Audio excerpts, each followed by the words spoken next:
A group of scientists used powerful computers to calculate the speed of high-altitude jet streams as long ago as 1871.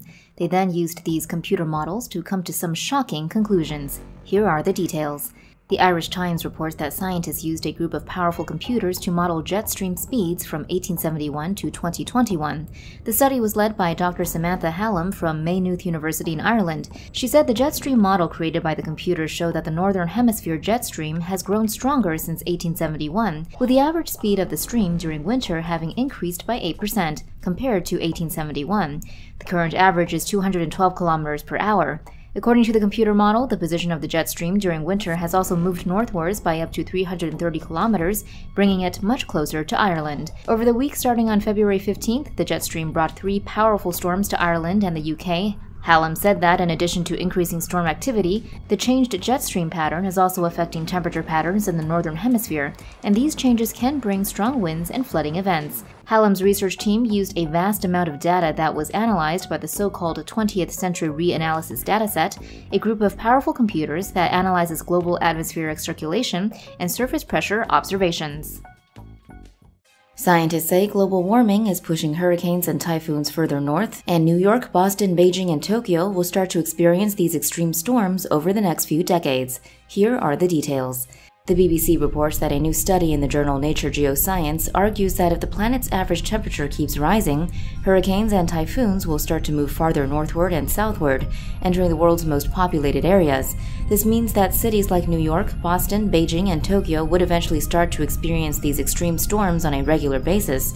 Researchers say the reason for this is because global warming will eventually decrease the temperature difference between the cold polar regions and the hot tropical regions. It is this temperature difference that forms Earth's jet streams, which are high-altitude currents of fast-moving air that separate the two systems and keep cyclones close to the tropics. Scientists predict that global warming will cause this crucial temperature difference to decrease and thereby reduce jet stream activity, and perhaps even cause the jet streams to fade away. This effect would cause cyclones to push farther north than ever before, slamming into big cities in the northern hemisphere. The BBC says the study's authors argue that this devastating course is not set in stone, and that dramatic reductions in carbon emissions, especially over the next decade, could save Earth's jet streams from fading away. Scientists found that Earth's northernmost jet stream is in trouble. They say that if this weather-controlling air current migrates northward, the US and Europe are in for centuries of nasty weather. Here are the details. In a new study published in the Proceedings of the National Academy of Sciences, scientists warned that the planet's northernmost wind channel, called the North Atlantic Jet Stream, will start migrating northward if the Earth keeps warming up. This would impact North America and Europe in the form of more severe flooding, droughts, and heat waves. The jet stream is a band of fast-moving air that is created by the difference in pressure between cold Arctic air and warmer air to the south. It is also known for giving airliner jets a time-saving boost when they travel from the US to Europe. The study's researchers bored deep holes in the Greenland ice sheet and looked at the way snow layers had been deposited over the last 1,250 years. From this, they calculated the past positions and intensity of the powerful air current.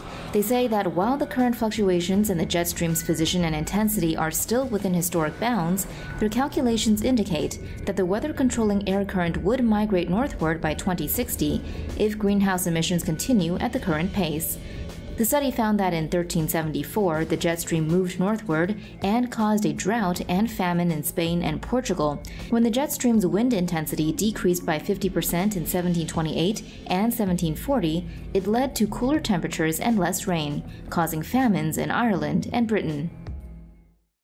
The recent heat wave in the states of Oregon and Washington caused a lot of damage to roadways. In one post on Twitter, a user based in Portland shared photos of a nearby road and said their house began to shake as the road's concrete started to split. The user wrote, "The house started to shake and we thought it was an earthquake. But no, the road was so hot it literally buckled." Here's how it happened. Newsweek reports that roads are buckling and breaking apart from the unprecedented hot weather that's been hitting the Pacific Northwest region of the U.S. In the usually cool Portland, temperatures soared to 47 degrees Celsius on Monday, June 28th. Scientists say the problem is that Oregon's roadways were not designed to survive such heat. These roadways are made of concrete slabs that contract in cold weather and expand in hot weather. The slabs were shaped with gaps between them, and these gaps are there to create room for the concrete when it expands. However, these gaps are only big enough to make room for the kind of expansion that happens during normal temperature highs, and the recent heat wave created temperatures so high that the concrete slabs expanded so much that they pushed against each other, causing the slabs to break and buckle. Roads that were made of asphalt, on the other hand, often became so hot that they became soft like toffee, and thus became deformed by large numbers of heavy vehicles driving over them. Meanwhile, workers ventured out last week in the blistering heat to put cracked concrete and asphalt roadways back together. Steel drawbridges were doused with water to make sure they wouldn't swell shut under the oppressive heat. North of the border, a weather station in Lytton, British Columbia, notched the highest temperature in Canada's recorded history, a mind-melting 121 degrees Fahrenheit, or 49.6 degrees Celsius. Soon after that, the town was destroyed by a wildfire. Almost 2 months after the beginning of spring, record-breaking winter weather returned to America with a vengeance, with New York City seeing traces of snow on May 9th, tying a record for the city's latest snowfall. Blame the polar vortex. The polar vortex dumped snow and cold Arctic air on parts of the northeast United States and Canada over Mother's Day weekend. The polar vortex is a band of low-pressure Arctic air normally centered around the North Pole. It is located in the middle and upper tropospheres and extends into the stratosphere. The polar vortex is usually held in place by a current called the jet stream. Disturbances in the jet stream can push frigid, wintry air to parts of Canada and the US, while high-pressure systems of warmer air bulge northwards elsewhere.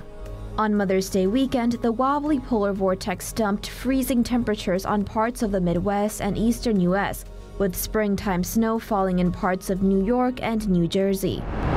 For more news animations and explainers, hit the subscribe and bell button to join the TomoNews family. Thanks for watching.